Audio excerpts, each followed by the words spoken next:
ಭರಮಸಾಗರದ ದೊಡ್ಡ ಕೆರೆಗೆ ಹರಿದು ಬರುತ್ತಿರುವ ಮಳೆ ನೀರು. ಹೊಳಲ್ಕೆರೆ ಕ್ಷೇತ್ರದ ಚಿಕ್ಕಜಾಜೂರಿನಲ್ಲಿ ಬೆಳಗಿನ ಜಾವದಲ್ಲಿ ಸುರಿದ ಮಳೆಯಿಂದ ಸುತ್ತಮುತ್ತಲಿನ ಕೆರೆಕಟ್ಟೆಗಳು ಹಳ್ಳಕೊಳ್ಳಗಳು ತುಂಬಿ ಹರಿಯುತ್ತಿವೆ.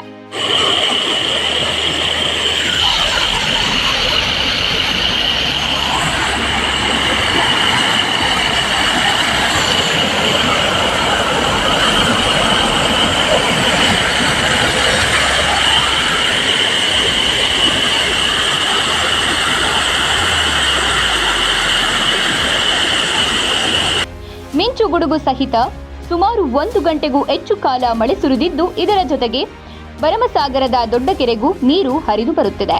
ಇದರಿಂದ ಈ ಭಾಗದ ರೈತರು ಸಂತಸ ವ್ಯಕ್ತಪಡಿಸಿದ್ದಾರೆ.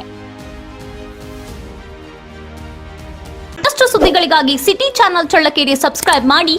ನಮ್ಮ ಚಳ್ಳಕೆರೆ ಟಿವಿಯನ್ನು ಪ್ರತಿದಿನ ಸಂಜೆ 8 ಗಂಟೆಗೆ ವೀಕ್ಷಿಸಿ.